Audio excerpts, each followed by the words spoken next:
चलो तो भाइयों, एक दो खास बातें हैं। एक तो इंपॉर्टेंट चैप्टर है।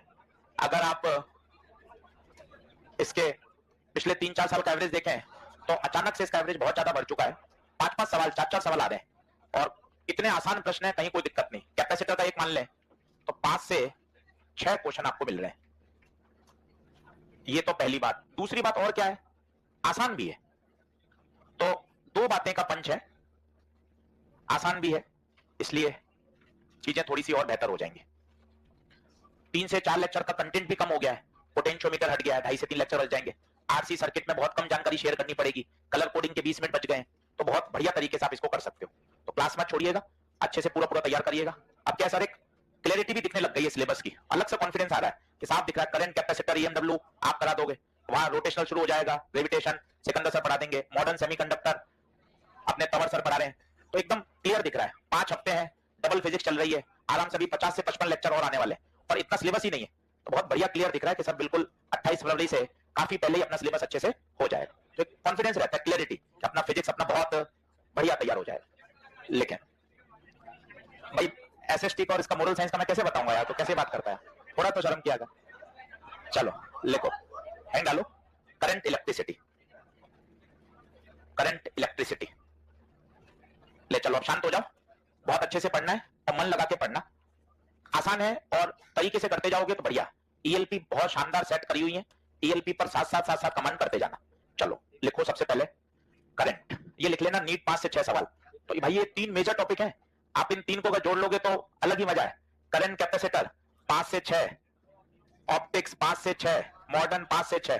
भैया 16-17 सवाल दे दिए 3 चैप्टर ने, 3 चैप्टर 16-17 सवाल, मतलब एक पूरा सेमीकंडक्टर तो और बढ़ जाएगा तो और ही जबरदस्त है। आप सोचो अगले 3 चैप्टर ही अपन को 17-18 प्रश्न दे रहे हैं। ये तो समझदारी ना भाई, कि इस पर अपन को बहुत अलग लेवल पे मेहनत करनी चाहिए। सरल भी है और 18 सवाल केवल 3 चैप्टर पढ़ने से आ रहे हैं, बहुत अच्छी बात है ना। थोड़ा फोकस करो। चलो बात हो गई, आगे शुरू करें। करंट लिखिए, करंट 10वीं कक्षा से पढ़ रहे हैं। करंट लिखें, net rate of flow of electric charge through the given cross sectional area, through the given cross sectional area। किसी एरिया ए से जितना चार्ज पास होता है, उस चार्ज अपॉन टाइम को ही क्या बोलते हैं, current. The rate of flow of charge, I बराबर Q बाई टी। दो तरह की करंट होती हैं, एक होती है एवरेज करंट, इसे लिखते हैं total charge upon total time.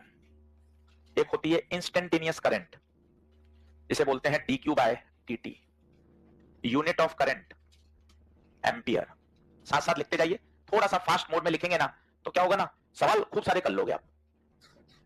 I average, I instantaneous, और साथ में यही पुराना भी लिख दो, कोई टेंशन थोड़ी ना, अपने नोट्स है, किसी को दिखाने थोड़ी ना है, साथ में एनएलएम भी चलता रहेगा, क्या दिक्कत है। एक होता है एफ इंस्टेंटेनियस, ये होता है dP by dt, the rate of change of momentum. एक होता है एफ एवरेज, ये होता है del P by del T.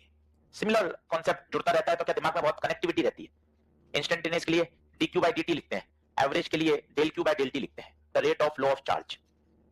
Coulomb per second भी कुछ लोग बोलते हैं, वो भी ठीक है, चार्ज की कूलम, टाइम की सेकंड, तो कूलम पर सेकंड जिसको एम्पियर बोला जाता है।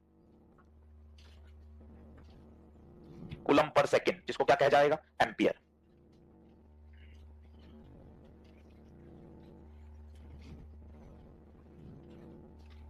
फिर बात आती है क्यू की।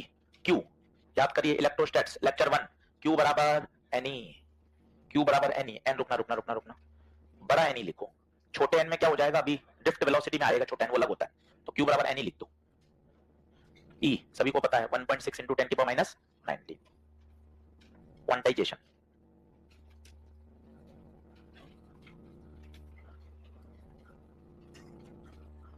क्यू बराबर एनी, हाँ, तो क्वांटाइजेशन से क्यू बराबर क्या लिख दीजिए, एनी।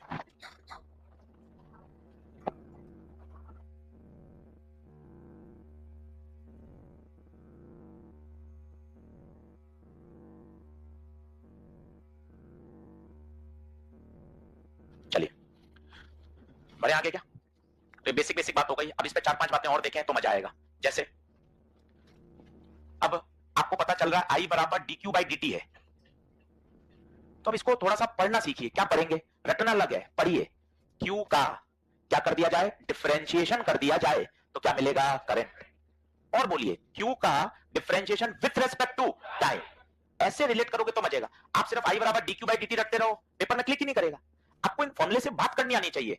q के फंक्शन का टाइम के रेस्पेक्ट में डिफरेंशिएशन करने पर हमें करंट मिलता है। जैसे अगर q दे रखा है ft, ये क्या है? ft function of time. जैसे ये तो थोड़े उर्दू के शब्द हैं, ऐसा t square plus t plus 1, q बराबर 2t cube plus t square plus 1, इसे बोलते हैं q is a function of time. तो अब अगर मैं इसका डिफरेंशिएशन कर दूंगा with respect to time, then we will get current. अपन को ऐसा शॉर्ट नोट में लिखना आना चाहिए, ऐसा किताबों में नहीं है, अपन को अपनी भाषा में आना चाहिए। करंट का फंक्शन दे रखा हो, ये एग्जांपल लिखे, इसका डिफरेंशिएशन करेंगे with respect to time, then we will get current. उसी तरह से और सोचें, दिमाग लगाइए। आई बराबर है dq बाई dt, क्योंकि आप सिलेबस के एंड में है, ये सभी चैप्टर में काम आते हैं। अब आपकी होशियारी आनी चाहिए। dq बराबर क्या है? आई dt। दोनों तरफ इंटीग्रेट कर दिया, इंटीग्रेट कर दिया। अब आप बोलो आई के फंक्शन का इंटीग्रेशन करने पर क्या मिलता है? चार्ज। आई के इंटीग्रेशन करने पर क्या मिलता है? चार्ज। ये हर जगह आते हैं। सर इलेक्ट्रो में याद दिला दो, ये लो E बराबर minus dv by dr, most popular profile है, आएगी 5 मई को। वोल्टेज का डिफरेंशिएशन करेंगे, इलेक्ट्रिक फील्ड मिलेगा। इलेक्ट्रिक फील्ड का इंटीग्रेशन करेंगे, पोटेंशियल डिफरेंस मिलेगा। अभी दिया था लास्ट इलेक्ट्रो वाले में, रिवीजन में दोनों सवाल दिए थे, E से V और V से E, फेमस प्रोफाइल है। इसी तरह मोमेंटम दे रखा है, मोमेंटम का डिफरेंशिएशन करोगे, फोर्स मिलेगा। भाई ये हर चैप्टर में सवाल बनते हैं, आने ही है। इतना सरल और इतना फंडामेंटल पेपर आया है जेईई मेन का कि कहीं परेशानी नहीं आ रही है। और 8-10 पेपर और आ जाएंगे ना, तो फाइनल कंक्लूजन पे पहुंच जाओगे कि पेपर का कैसा सेटअप रह रहा है, जो रिड्यूस सिलेबस है क्या उसके अकॉर्डिंग आ रहे हैं क्या, तो और कॉन्फिडेंस अपना बढ़ जाएगा। तो अपने लिए बेनिफिट है, अच्छी बात है। थोड़ा सा और अब जान लगाओ कि नहीं यार बढ़िया करना है। तो आई के फंक्शन का क्या करेंगे? इंटीग्रेशन, क्या मिलेगा? चार्ज। अब तीसरी बात और देखना, अगर मुझे आईटी कर्व दे रखा है और फीलिंग आई की देखना, आप इसका एरिया निकालो। लो सर रटना काय को है, 10 सेकंड में आ जाता है। ये एरिया निकाला, ये छोटी सी पट्टी का एरिया बताओ, लंबाई गुणा चौड़ाई, लंबाई आई चौड़ाई dt। ये तो है छोटा एरिया, टोटल एरिया चाहिए तो क्या कर देंगे? ऐसी बहुत सारी स्ट्रिप का, तो total area integration of I dt। अरे भाई साहब आई dt क्या देता है? चार्ज। आई dt इंटीग्रेशन क्या देता है? चार्ज। तो ये सामान क्या बन गया? चार्ज। तो एक नया कॉन्सेप्ट आ गया, एरिया अंडर आईटी कर्व क्या देगा? Charge. Area under IT curve क्या देगा? चार्ज। 3 कॉन्सेप्ट आपके सामने, तीनों पे सवाल मिलेंगे आज ईएलपी में। क्यू का फंक्शन डिफरेंशिएशन, आई का फंक्शन इंटीग्रेशन, एरिया दे रखा है, कर्व दे रखा है, एरिया निकालिए, चार्ज मिल जाएगा। तीनों शॉर्ट नोट में जाएंगे कॉन्सेप्ट, लिख लीजिए, समझो, मन लगाओ थोड़ा सा और बढ़िया चीजें करो। लापरवाही सिली मिस्टेक से थोड़ा ऊपर आओ, क्योंकि पेपर इतने आसान है। तो अगर आपने सिली मिस्टेक करी एक सवाल की तो बहुत दिक्कत है। आराम से कैलकुलेशन करिए, क्योंकि इतना लंबा पेपर आ ही नहीं रहा कि आपको पूरे 3 घंटे लग जाए। कैलकुलेशन तसल्ली से करिए, जल्दबाजी नहीं करिए, हड़बड़ी मत मचाइए।